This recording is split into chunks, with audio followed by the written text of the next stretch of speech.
buenas noches, bienvenidos a El Pentágono, jugando de locales hoy aquí en el canal universitario, en todo el sistema que nos abre gentilmente sus puertas, y mañana este programa va a estar en YouTube gracias al Observatorio de Medios de Comunicación y Opinión Pública. Hoy no está Francesco Zarati, tampoco está Gonzalo Mendieta, pero tengo el grato placer de contar, como siempre, con la presencia de Ninosca Durán. ¿Cómo estás, Nino? Mario. ¿Todo bien? Marcelo Arequipa está con nosotros. Y quiero saludar especialmente a dos ilustres abogados. No es contradictorio eso, ¿no? Eso de ilustres, no, ese es un mal chiste. Está Iván Lima con nosotros. ¿Cómo te va, Iván? Que ya estuvo varias veces con nosotros. Bien, Mario, muchas gracias. Y está el vocal. Hay que acostumbrarse a decir vocal, yo les decía juez. Son jueces en realidad, pero es vocal de la Corte del Distrito de La Paz, del Tribunal del Distrito, ya no hay más cortes. ¿Y cómo estás? Ramiro Sánchez está con nosotros. Juez, ¿cómo te va? Buenas noches, Mario. Bastante bien. Un poco triste por el empate de ayer, pero... Sí, no me recuerdes, pero bueno. En todo caso, quiero iniciar esto con algo que tiene que ver con el mundo, no con lo que está ocurriendo en nuestro país. Macron y Le Pen se van a ir a la segunda vuelta en las elecciones en Francia. Macron es un centrista, Le Pen ya sabemos es de ultraderecha, esos populismos de ultraderecha, y ha sorprendido a mucha gente que Mélenchon haya conseguido 20%. Es decir, hay una atomización del voto en Francia como en los mejores momentos de la democracia boliviana, donde el MNR tenía 24, ADN 23, el MIR 22, UCS, así. ¿Eso es culpa de los partidos políticos? No, para nada. Esta es una tendencia del voto que tienen los electores, los que se deciden. Yo lo he escuchado muchas veces a la gente del partido de gobierno criticar y decir, antes se votaba así. Sí, era el pueblo el que votaba. Pregúntenle ahora a los franceses cómo han votado. Como les digo, segunda vuelta, Le Pen en la derecha, Macron, que es un centrista, pero ojo con Mélenchon. ¿A quién va a apoyar Mélenchon? No sé, pero bien, ese es el asunto de los franceses, y lo he mencionado únicamente porque ha sido noticia en todo el mundo. Lo que vamos a hablar a continuación tiene que ver con la justicia. En octubre vamos a ir los bolivianos nuevamente a las urnas, vamos a estar allí eligiendo nuevamente jueces. No hemos aprendido, parece que no hemos aprendido, porque la elección de los jueces ya viene a ser, digamos, el cherry de una torta mal hecha en muchas circunstancias, porque la torta, los ingredientes en realidad los pone una comisión seleccionadora. El Congreso en realidad, que de acuerdo a la Constitución debe elegir a quienes son los preseleccionados para ir a las urnas. Y en ese contexto, en la primera elección de jueces que tuvimos, el Congreso, es decir, el MAS, eligió mal. Eligió mal no solo para que tengamos un sabor amargo en la justicia, eligió mal para los propios masistas. Si no, pregúntenle a la cantidad de jueces que han tenido que ser renunciados, lo pongo entre comillas, y pregúntenles además a otros actores jurídicos donde además el propio presidente y el propio vicepresidente de Bolivia en su momento dijeron que el tema de la justicia sigue siendo uno de los principales dolores de cabeza que tiene Bolivia en este instante. Por eso ahora hay varias ideas. Una de las ideas es que esa preselección se pueda dar en forma más transparente, para que no entren los amigos del gobierno, para que entre gente sin mancha, sin mácula, para que entre gente a esta preselección notable, porque lo hay gente notable en toda esta, en nuestros grupos de abogados. Hoy día, por ejemplo, el rector de la Universidad Waldo Albarracín ha publicado en los principales periódicos una reflexión que apunta por un nuevo sistema de justicia en Bolivia.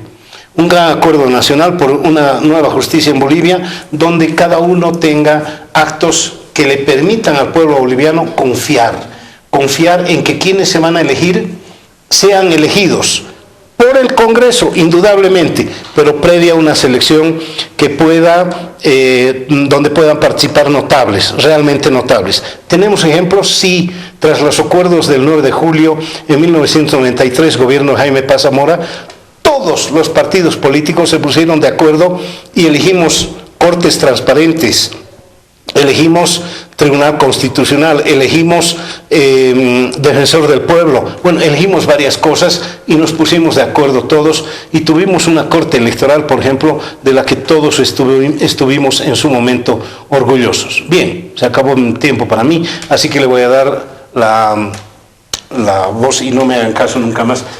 Doctor Iván Lima, ¿cómo ves esta situación?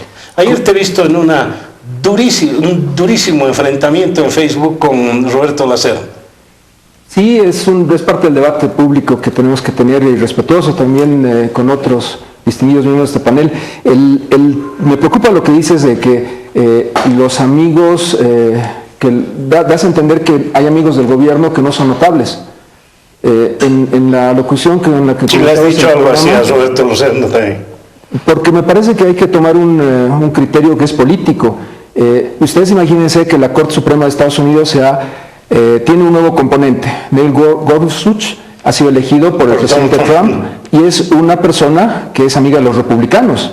No era el candidato de los demócratas. Obama intentó poner otro candidato y no lo puso.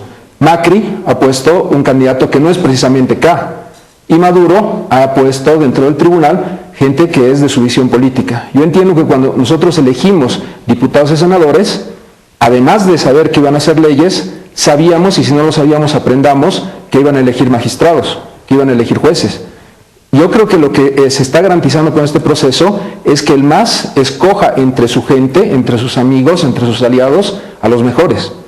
Yo no veo que ni Carlos Sánchez ni ningún otro partido de oposición hubiera escogido a gente del MAS.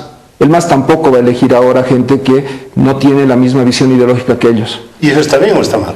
Yo entiendo que es parte de la democracia, es un juego de la democracia, elegir a los mejores que tengan la misma visión ideológica que tiene el partido de gobierno. Eso es lo que pasa, es la realidad. Pero Iván, ¿te acuerdas de la mujer del César?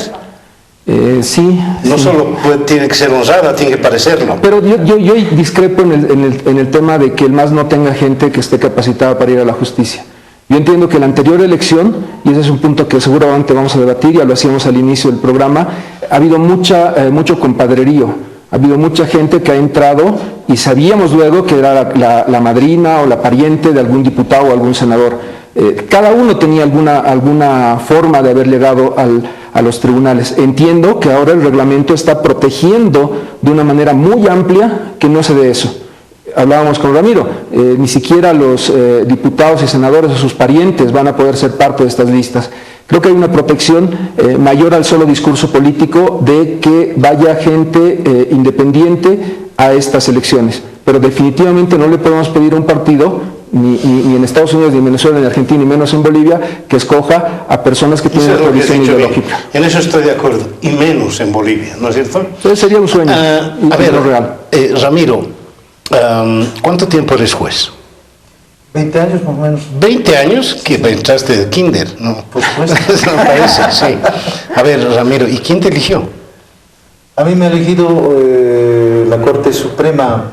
Era una Corte Suprema que solo tenía 8 miembros, ¿no? Estaba de presidente, entiendo que Eduardo Rodríguez Bercé, estaba Kenny Prieto Melgarejo. ¿Y en base a qué te eligieron? En base a un concurso de méritos y un examen de competencia, ¿no? Entonces yo recuerdo que saqué primer lugar, entonces eligieron 6 vocales y entre uno de los elegidos fui yo, después de 2 otros intentos que fueron vanos. Entonces ¿Y cómo es que te mantienes hace tanto tiempo allá? Es que nosotros hemos entrado con reglas del juego basadas en la anterior Constitución. A nosotros la elección es una elección por toda la vida, ¿sí? Que estaba sujeta a un reglamento de evaluación de personal, a un reglamento de desempeño. Evaluación de desempeño, ¿no? Evaluación del desempeño, correcto, como dice Iván. Entonces, y eso se mantiene, esa es la base legal, ¿no? Viene la Constitución del 2009 y introduce cierto tipo de cambios que no están precisados para el tema de los vocales, ¿no? Un poco el tema de los vocales no ha sido desarrollado constitucionalmente, ha sido desarrollado legalmente. Por ejemplo, se establece en la ley de organización judicial hoy día que los vocales tengan 4 años. Eso en mi criterio es inconstitucional, porque se hace una interpretación sin partir de la Constitución y solamente a nivel legal se establece un tiempo, ¿no? para el tema de vocales. Pero en lo que interesa, ¿qué pasa con el tema de elecciones judiciales? No existe un sistema ideal de elección de altas autoridades judiciales o de las altas cortes. No existe un sistema ideal. Existen sistemas aproximados, existen criterios, pero no. Y lastimosamente en Latinoamérica, como decía Iván, el componente político pues es importante. Y no lo vamos a negar, ¿no? Obviamente estamos viviendo un régimen democrático, existe un gobierno que tiene 2/3. No, tiene el favor de las urnas, ¿sí? Tiene el apoyo de las urnas y tiene que ejercerlo. Ahora, obviamente, no es tampoco desde mi óptica, no es el solo hecho de que seas amigo del gobierno y suficiente ya estés calificado, no. Entendemos que este reglamento que viene tiene que ser un reglamento mucho más serio, ¿no? Porque el costo político para el gobierno ha sido muy grande con el tema de administración de justicia. No vamos a echar cruces, no vamos a echar luces ni sombras, pero ¿qué pasa? Ahí está, lo dijo Mario al ingresar, ¿no? O sea, sobre todo la crítica por parte de 3 personas en este momento esenciales en el tema, ¿no ve? El presidente de la República, el vicepresidente de la República y el actual ministro de Justicia. Las críticas han sido duras en su momento, duras. O sea, esto ha sido lo peor, ¿no? Pensábamos que con polleras y con ponchos íbamos a solucionar el tema. Obviamente hay que salvar personas, porque no todos, hay personas que están actualmente ejerciendo, que son personas con criterios muy amplios, que tienen absolutamente, para mí, respetables, como el caso, por ejemplo, de Iván, ¿no? Que yo lo digo abiertamente, no tengo por qué negarlo, y algunos otros magistrados que a mí me parece que son personas muy interesantes. Pero bueno, pero de lo que se trata es de que con estos filtros, sobre todo los filtros académicos, los filtros meritocráticos, los filtros de carrera, de ejercicio, esos filtros tienen que ser llevados de tal manera que le garantice al gobierno un futuro promisorio, porque si otra vez incurren en algunas deficiencias, el costo político va a ser mayor. Porque ya este tema ha llegado a niveles bastante importantes de resistencia de la opinión pública, y ya saben que no se puede desconocer. El gobierno pues tiene que mantener un rating de aceptación importante, y esto le ha mermado. Entonces ellos tienen que pensar mucho y bien, además, el momento de aplicar, el momento de hacer esa preselección. No, o sea, ya les decía, no es suficiente. Está bien, la pregunta es, ¿quién debe hacer esa preselección? Lo que dice a ver, ¿cómo estamos normativamente en este momento? El viernes en diputados, 11 diputados de la oposición, de los 41, se fueron varios, no participaron, patearon la mesa de la negociación, aprobaron que se cambie en las reglas de juego. Ya no vamos a tener las mismas reglas del 2011. Hay una comisión de seguimiento de la Cumbre de Justicia, y esta comisión, que es otro nivel normativo, uno es la ley y otro es esta comisión, va a aprobar un reglamento que elimina algo que hablábamos en el programa del anterior domingo. Yo decía, no debería ser el Parlamento el que tome el examen. Se ha tomado esa idea, y el examen ahora lo va a tomar un grupo de 8 personas que van a ser elegidos por el CUB, por las 11 universidades públicas del sistema, más la Católica y la Universidad Andina. Entonces, esa parte que reclama Ramiro del examen meritocrático con criterios técnicos ya lo toma la universidad. La responsable de esto va a ser la universidad. El examen y el primer filtro del que estamos hablando lo va a decidir el día jueves la sectorial de universidades. Está convocada para el día jueves y viernes en la ciudad de Sucre la reunión de todos los decanos y jefes de carrera de Derecho de las universidades públicas. Si estas personas toman un criterio académico, técnico y científico para evaluar el conocimiento de los candidatos, estamos yendo por buen camino. Pero Iván, te estás yendo a la segunda elección ya. Es decir, al segundo paso, ¿no? No, es el primero. No, perdón. El segundo. Ya sería el segundo. ¿Quién? Tienes que acreditar que eres abogado, que has hecho el servicio militar y que has hecho... Yo no lo veo en el reglamento, salvo que tengamos otros criterios, que alguien no pueda alcanzar el puntaje suficiente. Basta que seas un abogado con 8 años de trabajo para que estés habilitado a dar el examen. Es un filtro muy, O sea, muy limitado. el Parlamento no va a agarrar y decir tú sí, tú no, tú sí, tú No. Si es que cumples todos los requisitos, sí vas al examen. Hay personas. Preséntate. ¿Cuánto tiempo eres abogada? 12. ¿12? Candidata. Abogados. O sea, ¿te da para ¿a ella le da para hacer? Sí, y sería una excelente magistrada, la verdad. Ya no empiezan a tirarse. A ver, Nino. A ver, varios temas, doctores. Creo que el entender, darle una tónica de que incluso la elección de nuevas autoridades judiciales no es política, definitivamente tiene un tono bastante político, ¿no? Yo, llámese a veces candidato, llámese postulante, llámese propuesta o incluso llámese propaganda, ¿no es cierto? Pero el candidato se está vendiendo a un electorado que luego lo va a votar, más allá de los pasos. Vendiendo en el buen sentido. En el buen sentido, pero en realidad yo creo que sí, yo creo que hay una lógica bien importante, ¿no? O sea, por eso esta primera fase para mí, y creo que puede dar la transparencia que el otro proceso de repente no la ha tenido a ese nivel, ¿no?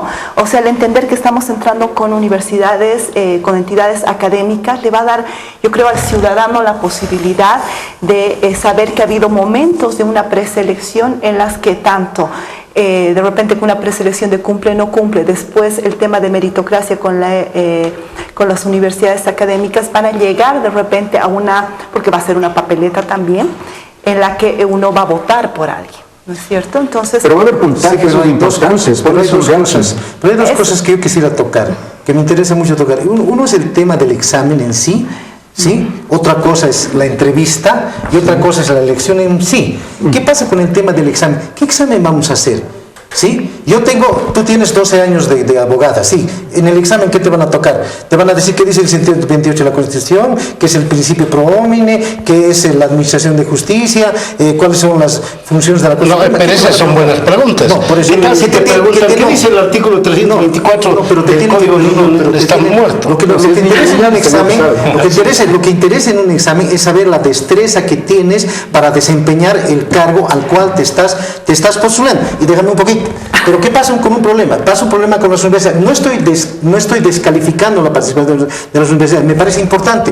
Pero si nosotros, Iván, Ninosca, bueno, ellos que no son, revisamos el programa, llevas 7 materias en derecho civil, entre procesal civil y civil, toda la carrera, penal igual. Pero ¿qué llevas de teoría de argumentación jurídica? ¿Qué llevas de filosofía del derecho? ¿Qué llevas de teoría del derecho? ¿Qué llevas de argumentación jurídica? ¿Qué llevas? No llevas casi nada. Entonces, o sea, está bien que haya universidades, pero hay que modular ese examen. Si me permite, Ramiro, ahí yo entiendo que ya hay un trabajo previo. Emilio Barea, que es el director de la carrera de Derecho de la Católica, ha participado en esta comisión y la idea no es tomar un examen de grado a los postulantes. La idea es definir aptitudes, valores y capacidades de los candidatos. ¿Cómo se evalúa un valor?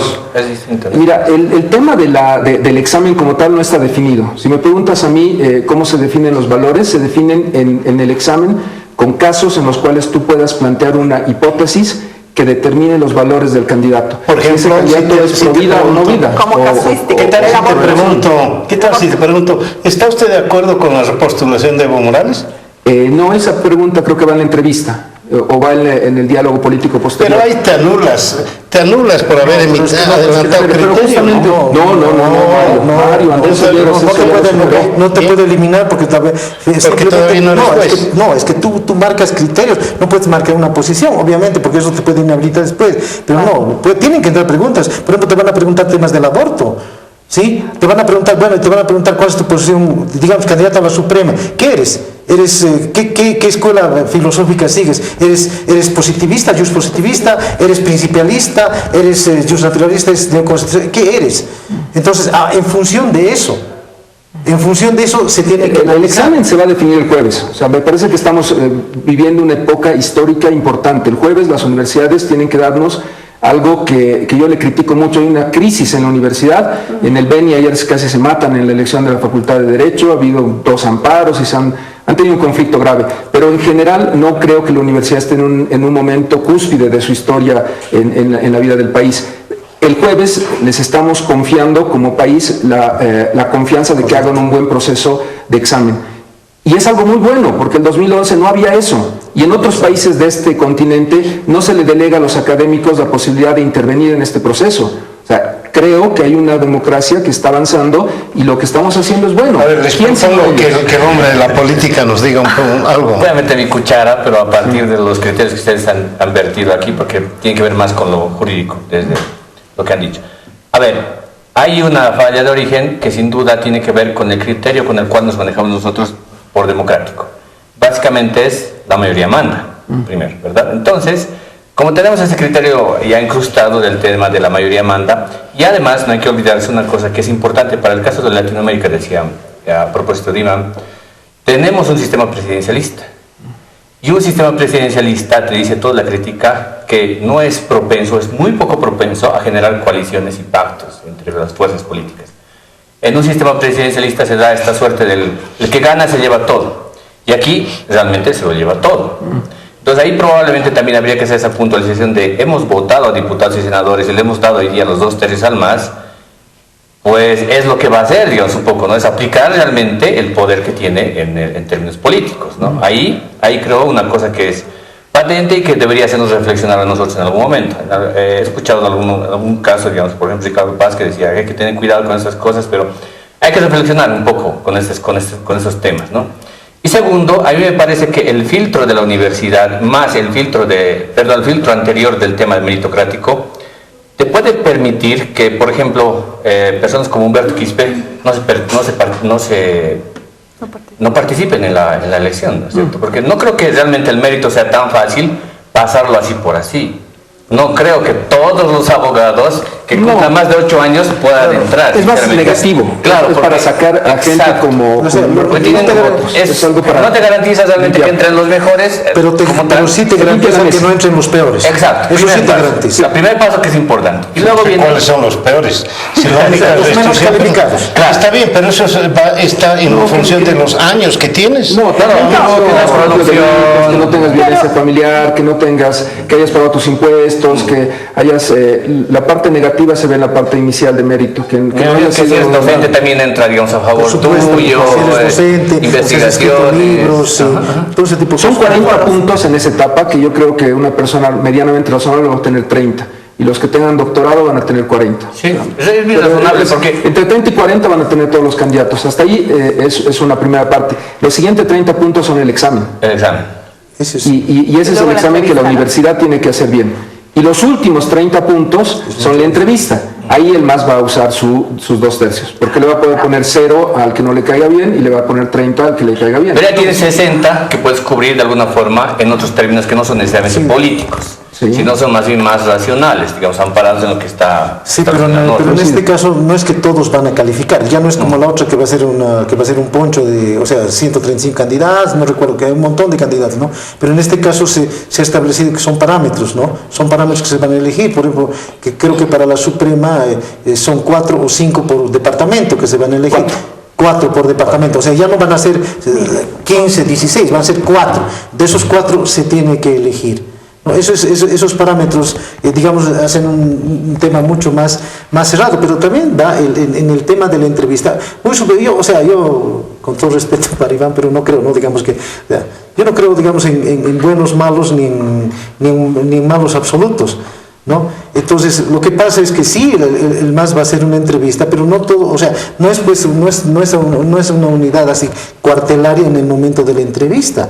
No, o sea, no es que te van a tener que poner 0 por irracional, no, yo creo que existen nomás ciertos parámetros de control social, ciertos parámetros que van a ser públicos, que no creo que se maneje de esa manera, porque si se manejara de esa manera, yo reitero lo que dije al principio, ¿no? El costo político muy complicado. Porque al final eso va saliendo, hermano, eso va saliendo al público.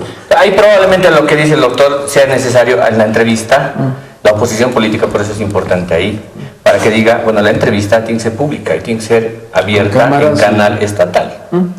¿Te garantizas que Periquito no te pregunte algo exactamente, en concreto, y digas, eso es un criterio subjetivo, entonces anulado? Pero en la entrevista podríamos preguntar lo que decía Mario, artículo 168 de la Constitución. Señor, ¿qué opina usted sobre la reelección del presidente Morales? Eso va a ser muy complicado, y el tema del aborto va a ser muy complicado, porque, bueno, es decir, tengo yo la impresión que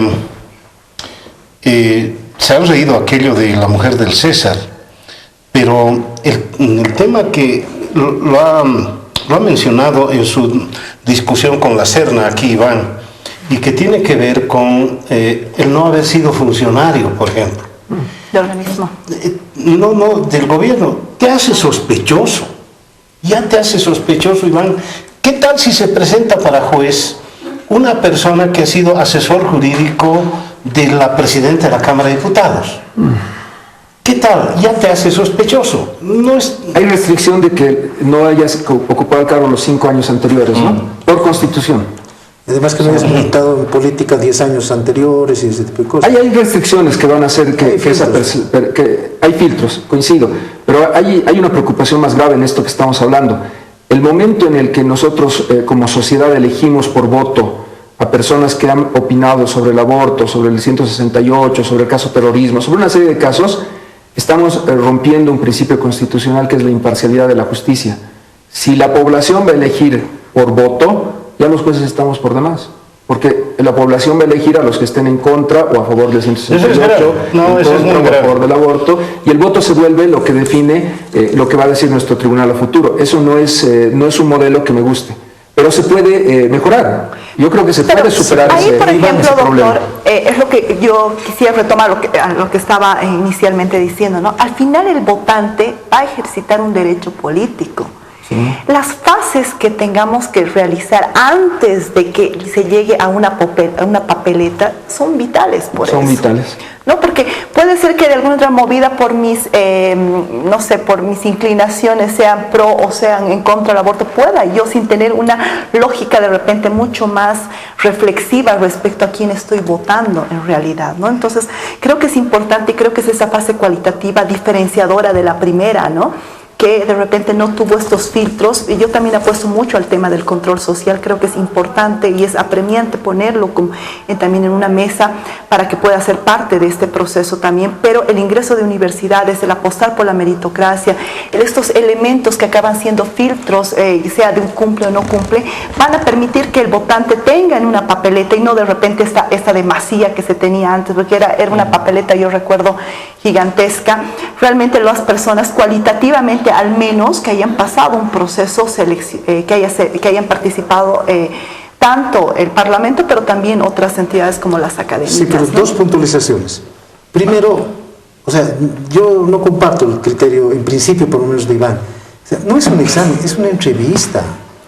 O sea, eso difiere del examen. En una entrevista, si te preguntan qué opinas del 168, vas a opinar nomás, pues. Pero es solo una opinión, estás respondiendo a una entrevista. Eso no tiene otro tipo de connotación, tiene otro tipo de valoración, tienes que manejarlo bien. Entonces, si estamos hablando de personas que están candidateando a las altas cortes nacionales, estamos hablando de Tribunal Constitucional, Tribunal Supremo de Justicia, Agroambiental y Consejo de Magistratura, estamos hablando de personas que ya tienen que tener criterios definidos. Entonces tienen que saber diferenciar qué es, por ejemplo, qué corresponde a méritos, qué corresponde a exámenes y qué corresponde a una entrevista. Estoy en una entrevista con Mario no me puede exigir a tener una posición, ya depende de mí y cómo respondo. Entonces, y si voy a ser alta autoridad nacional, imagínate cómo me voy a enterrar en una entrevista. Pero tienes razón, Ramiro, porque puede acogerse al derecho al silencio. Tampoco así. Pero también y al mismo tiempo puede agarrar y decir, no voy a responder eso porque mi respuesta podría perjudicarme. El punto es que mucho me temo que esto va a convertirse, sobre todo en los temas controversiales, en una suerte de espada de Damocles, porque qué tal si aquí el juez Ramiro Sánchez agarra y dice, yo creo que el aborto debe practicarse, y al día siguiente en las homilías de todas las iglesias y todas las iglesias cristianas dicen, Ramiro Sánchez tiene una posición pro-abortista, no hay que votar. Perdón, nos volvemos al aire. Ha habido una discusión aquí terrible, no les voy a contar de qué se trata, ellos van a exponer sus cosas. Uno de los elementos que más le preocupan a la población y tiene que ver con comunicación sobre todo, es el tema de que no se puede entrevistar, no pueden hacer estos señores, no ellos no, sino las personas que vayan a ser postulantes, no pueden hacer propaganda, no pueden decir vote por mí. Tiene su lógica, pero hay gente que accede a los medios de comunicación. Me han contado que Juan del Granado va a ser un postulante. excelente postulante desde ya. ¿Quién no lo conoce a Juan del Granado? Pero me han dicho también que Periquito López va a ser postulante. ¿Y quién lo conoce a Periquito? Ese es uno de los problemas, el hacerse conocer por los medios, el no hacer propaganda, etcétera, etcétera. Esa es una de las restricciones que tiene esta democracia, que es buena para algunos. Los medios siguen siendo muy importantes y otros que no hacen mucho esto. ¿Dónde estaría el equilibrio allá? Donde la gente suele fijarse a quién conoces a través de los medios de comunicación. Con un agravante que no es, que es el que hablamos en esta mesa. Estamos hablando de 36 candidatos al Constitucional, 36 al Supremo, 10 al Consejo y 14 al Agroambiental. Estamos hablando de una lista de casi 96 personas que vas a tener una papeleta y vas a tener que escoger con 4 votos. Es imposible. O sea, le estamos pidiendo al ciudadano que evalúe el currículum de 96 personas. O sea, ese voto electivo en esos términos que planteas va a hacer que la gente vote por Juan del Granado y vote por los más conocidos, por los que salen más en la prensa, con algo que hoy día decía Ramiro Paredes en su nota de opinión. Esto no es una elección. Una elección es cuando competimos 2 personas para optar por un cargo público. No se puede debatir en estas elecciones. La relatora de Libertad de Expresión, Catalina Botero, de la CIDH, dijo que este proceso electoral boliviano es violatorio de la Convención Interamericana de Derechos Humanos. ¿Por qué lo dijo? Porque no permite el debate público de ideas entre candidatos. No hay igualdad no hay igualdad, pero además de no haber igualdad, tú te imaginarás que esos maratones que hacía a veces el canal público de escuchar a esos 96 abogados, a cada uno hablando 5 minutos, tal vez a los 2 primeros los escuche alguien, pero te aseguro que al 80 nadie lo va a estar escuchando. Claro, porque además, sí, perdón Iván, sí, pero además hay una cosa, ¿no? O sea, ¿qué estás eligiendo? Estás eligiendo, a mofos.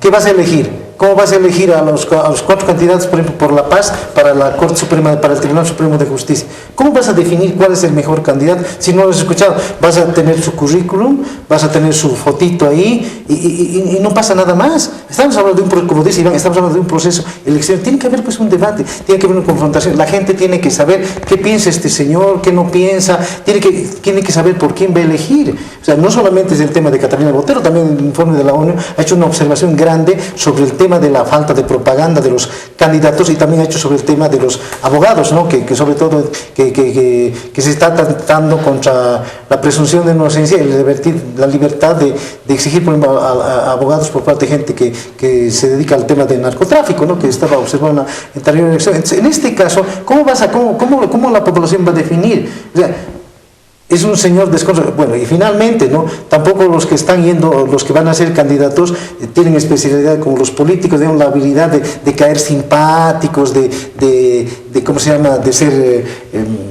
de tener pues el carisma de que voten por vos. Entonces este es un tema bien complejo. ¿Por qué no están votando por nadie? ¿Están votando en función a qué?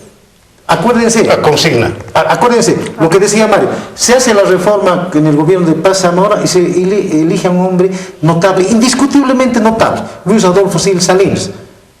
Don Luis Adolfo Salinas, expresidente de la República, pero con un mérito absoluto.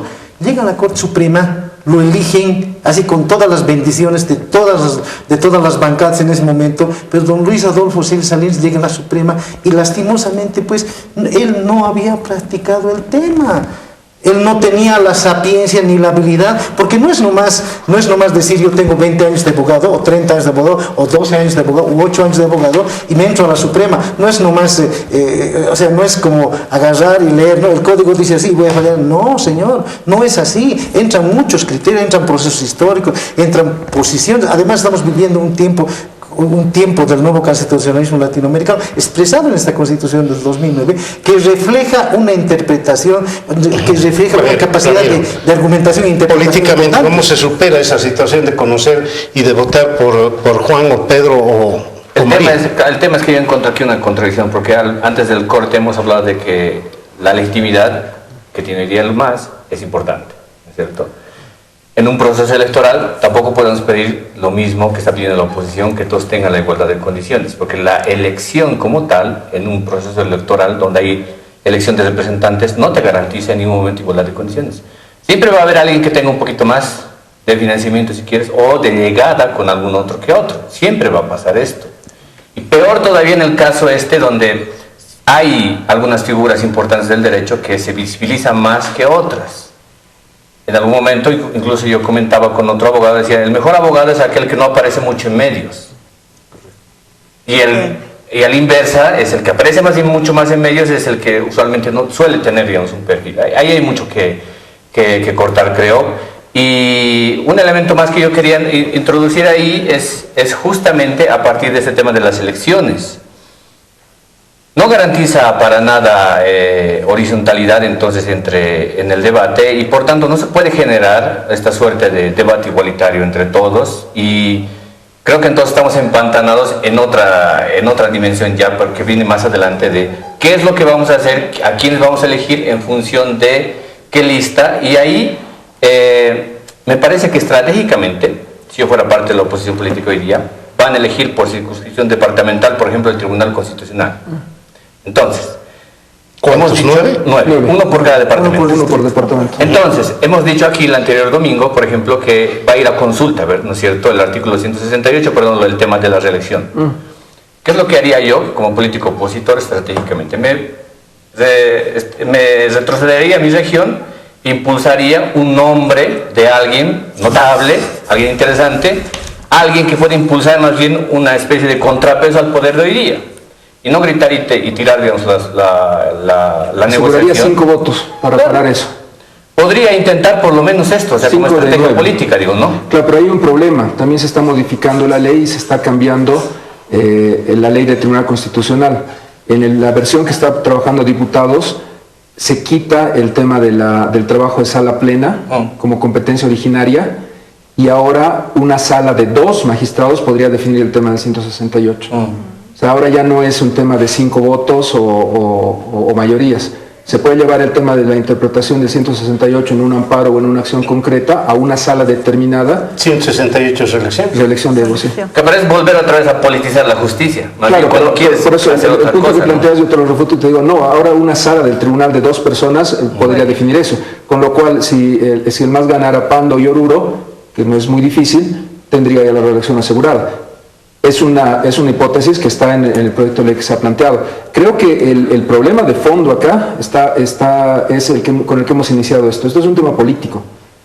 Los altos tribunales de un país son temas políticos, en los cuales se tienen que usar criterios políticos, y me parece a mí que el concepto sufragio universal debe ser interpretado de acuerdo a nuestra Constitución, de manera que garantice al ciudadano que va a tener justicia independiente e imparcial.